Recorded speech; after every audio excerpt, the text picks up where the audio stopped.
నమస్తే. నేను మీ Gopi. Welcome back to our channel. ఈరోజు మనతో వచ్చేసరికి సీనియర్ జర్నలిస్ట్ జగదేవ్ గారు ఉన్నారు. సార్ నమస్తే సార్. నమస్తే. సార్ కుప్పంలో చంద్రబాబు గారి కాన్స్టిట్యున్సీ అది. సో అక్కడ కూడా ఆయన భారీ మెజార్టీతో గెలవడం జరిగింది. మరలా ఇప్పుడు అక్కడ వర్గ పోరైతే మొదలైంది. అంటే టీడీపీని రోడ్డుకి లాగుతున్నారు అన్నట్టు కొన్ని వార్తలు అయితే వస్తున్నాయి. సో దానికి మీరేం అంటారు? టీడీపీకి రోడ్డు లాగడం కాదు. వాస్తవానికి ఏం జరుగుతుందంటే గడిచిన 5 ఏళ్లలో టీడీపీ ఎస్పెషల్లీ రాయలసీమలో టీడీపీ కార్యకర్తలు ఎంత ఇబ్బంది పడ్డారో తెలుసు. అంటే ధైర్యంగా నేను టీడీపీ అని చెప్పుకోలేని పరిస్థితికి కూడా వచ్చేసింది.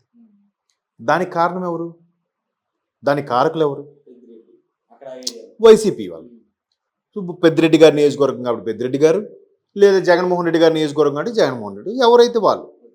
సో గవర్నమెంట్ ఉన్నదని దొన్నవ్వచ్చు, లేదంటే అధికారము అది పాలకపక్షము మాదే, అధికారులు మా వైపు ఉన్నారనే ధీమా కావచ్చు, వాళ్ళు ఆ విధంగా చెలరైపోతుంటారు.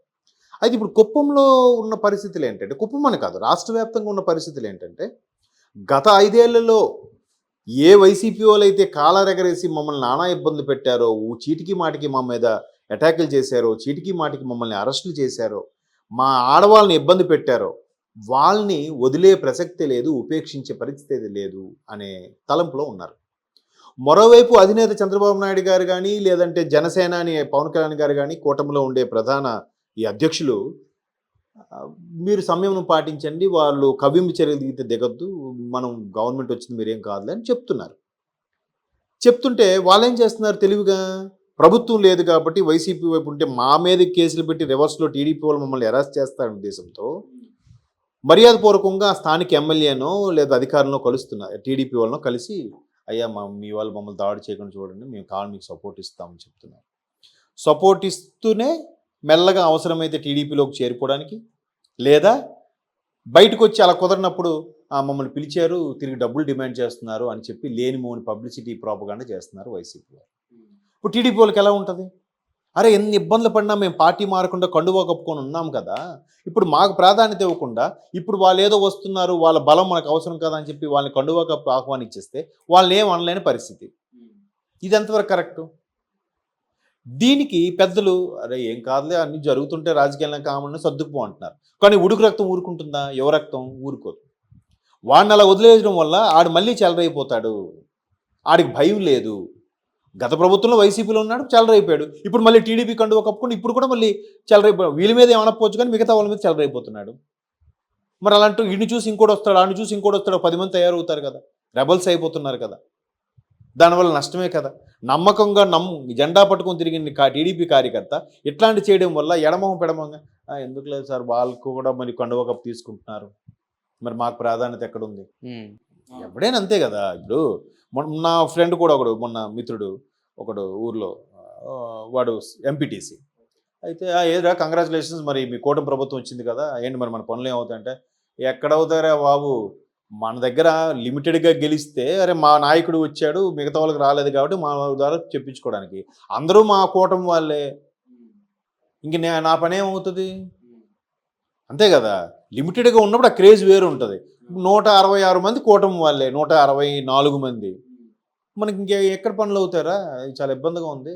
పైగా వాళ్ళు కూడా మా పార్టీలోకి వచ్చేసి కండువాలు కప్పుకోవడానికి రెడీ అయిపోతున్నారు.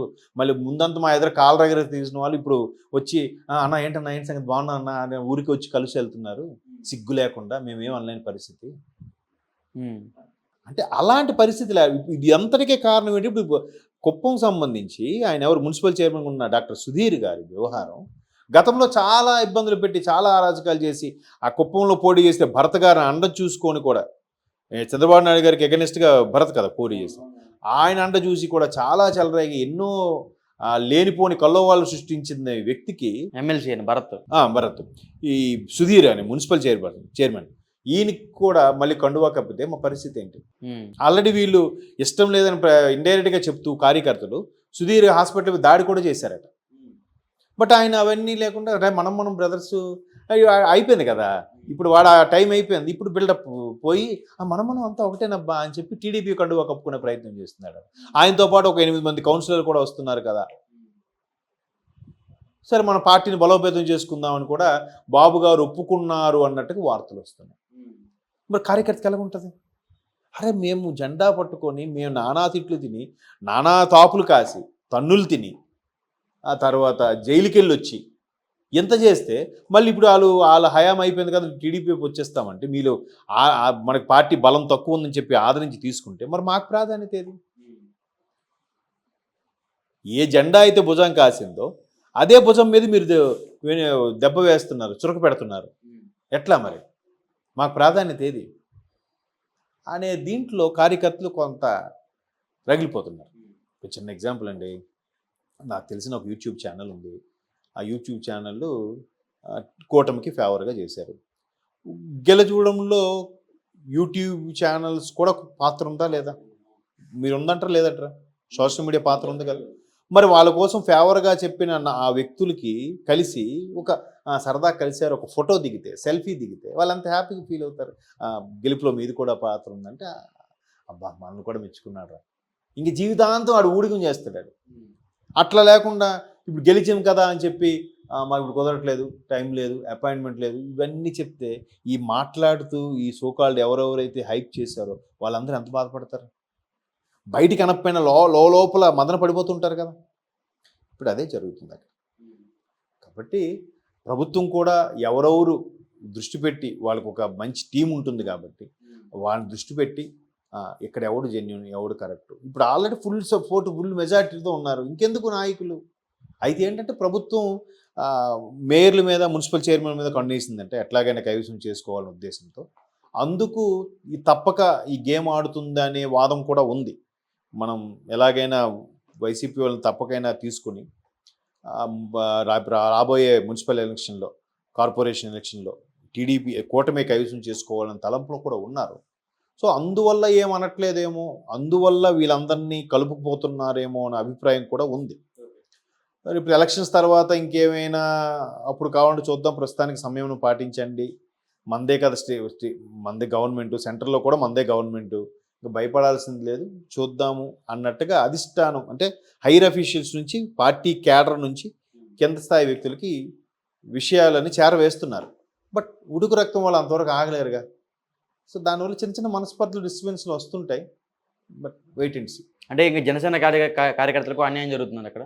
ఎట్లా ఉంటుందంటే టీడీపీ ఎమ్మెల్యేగా ఉన్న దగ్గర జనసేన కార్యకర్తలకి ప్రాధాన్యత లేదని, జనసేన ఎమ్మెల్యే ఉన్న దగ్గర టీడీపీ కార్యకర్తలకు అంత ప్రాధాన్యత లేదని కూడా వార్తలు వస్తున్నాయి. బట్ కొన్ని దగ్గర అలాగా, ఉన్న దగ్గర ఇలా ఉంటుంది.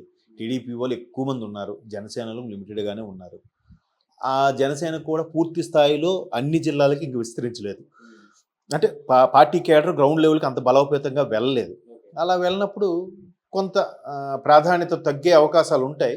బట్ కూటమిలో ఉండే వ్యక్తులు కూడా అందులో కలుపుకుపోవాలి. బయటకు నచ్చకపోయినా, లోపల నచ్చకపోయినా బయటకు మాత్రం నచ్చినట్టుగానే యాక్ట్ చేస్తూనైనా అందరూ మన వాళ్ళే, జనసేన వాళ్ళని చేరదీయాలి, బీజేపీ వాళ్ళని చేరదీయాలి, టీడీపీ ఎమ్మెల్యే.